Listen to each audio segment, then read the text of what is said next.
శ్రీ గణేశాయ నమః. కార్తీక పురాణము 10వ అధ్యాయము అజామీళుని పూర్వజన్మ వృత్తాంతము. జనకుడు వశిష్ఠుల వారిని గాంచి, మునిశ్రేష్ఠ, ఈ అజామీలుడు ఎవడు? వారి పూర్వజన్మం ఎటువంటిది? పూర్వజన్మంబున ఎట్టి పాపములు చేసి ఉండెను? ఇప్పుడు ఈ విష్ణుదూతలు వైకుంఠమునకు తీసుకుపోయిన తరువాత నేమి జరిగెను? వివరించవలసిందిగా ప్రార్థించెను. అంతా ఆ మునిశ్రేష్ఠుడు జనక మహారాజును చూచి ఇట్లు పలికెను. జనక, అజామీలుని విష్ణుదూతలు వైకుంఠమునకు తీసుకుపోయిన తరువాత యమకింకరులు తమ ప్రభువకు యమధర్మరాజు దగ్గరికి వెళ్ళి, ప్రభు, తమ ఆజ్ఞ ప్రకారము అజామీలుని తీసుకుని వచ్చుటకు వెళ్ళగా అచటకు విష్ణుదూతలు కూడా వచ్చి మాతో వాదించి అజామీలుని విమానం ఎక్కించి వైకుంఠమునకు తీసుకుని పోయారు. మేము చేసేదేమీ లేక చాలా విచారించుచు ఇచటకు వచ్చినాము అని భయకంపితులై విన్నవించుకున్నారు. అవురా, ఎంత పని జరిగేను! ఎప్పుడూ ఇటు విధముగా జరిగి ఉండలేదే. దీనికి బలమైన కారణము ఏమైనా ఉండి ఉండవచ్చునా అని యముడు తన దివ్య దృష్టితో అజామీళుని పూర్వజన్మ వృత్తాంతము తెలుసుకొని, ఓహో, అదియా సంగతి. తన అవసాన కాలమున నారాయణ అనే వైకుంఠవాసుని నామస్మరణ చేసి ఉండెను కదా. అందులకు గాను విష్ణుదూతలు వచ్చి వానిని తీసుకుపోయారు. తెలియక గాని తెలిసి గాని మృత్యు సమయమున హరినామ స్మరణ ఎవరు చేస్తారో వారికి వైకుంఠ ప్రాప్తి తప్పక కలుగుతుంది కనుక అజామీలునకు వైకుంఠ ప్రాప్తి కలిగెను కదా అని అనుకొనెను. అజామీలుడు పూర్వజన్మలో మహారాష్ట్ర దేశమున ఒకానొక శివాలయములో అర్చకుడిగా ఉండెను. అతనికి అపురూపమైన అందం చేతను శ్రీ సంపదల చేతను బలము చేతను గర్విష్ఠి అయి వ్యభిచారి అయి శివారాధన చేయక శివాలయము యొక్క ధనము అపహరించెను.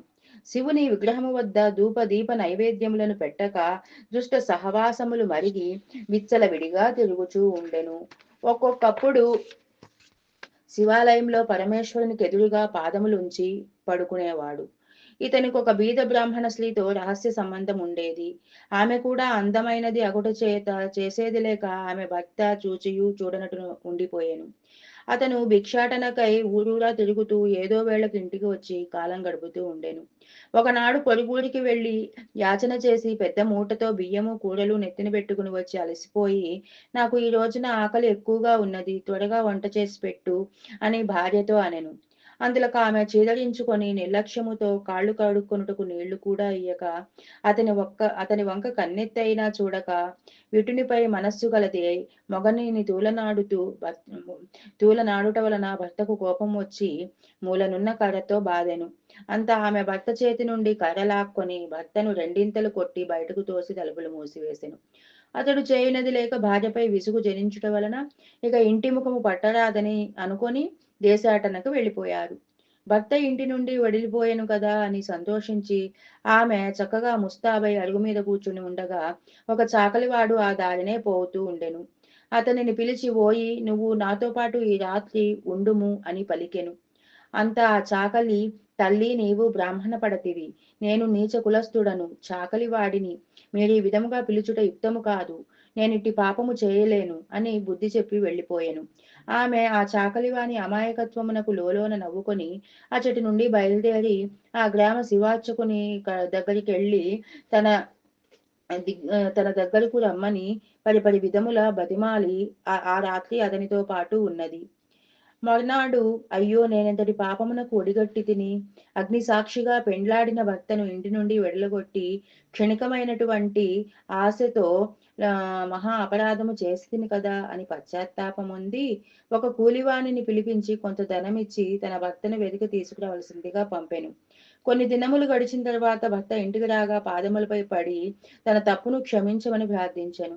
అప్పటి నుండి ఆమె మంచి నడవడిక కలదిగా ఉండి భర్త అనురాగమునకు పాత్రురాలయ్యను. కొంతకాలమునకు శివార్చనకు ఏదియో వ్యాధి సంక్రమించి అతడు దినదినముగా క్షీణించి మరణించెను.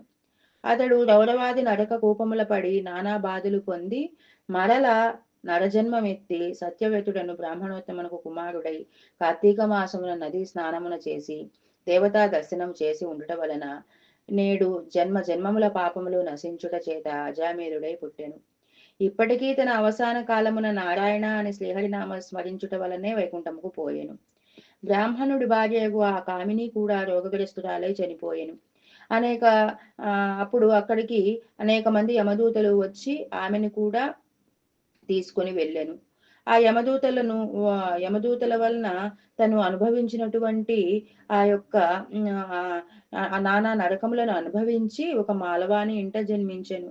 ఆ మాలవాడు ఆ పిల్ల జన్మరాశి చూపించగా తండ్రి గండమున పుట్టిందని జ్యోతిష్యుడు చెప్పాడు. వెంటనే ఆ మాలవాడు ఆ శిశువుని తీసుకొని అడవి యందు వదిలిపెట్టెను. అంతలో ఒక విప్రుడు ఆ దారిన పోవుచు పిల్ల ఏడుపు విని జాలి కలిగి తీసుకుపోయి తన ఇంట దాసికి ఇచ్చి పోషించమనెను. ఆ బాలికనే అజామీలుడు ప్రేమించెను. వారి పూర్వజన్మ వృత్తాంతము ఇదియే. నిర్మలమైన మనస్సుతో శ్రీహరిని ధ్యానించుట, దాన ధర్మములు, శ్రీహరి కథలను ఆలకించుట, కార్తీక మాస స్నాన ప్రభావము వలన ఎటువంటి వారికైనను మోక్షం కలుగును.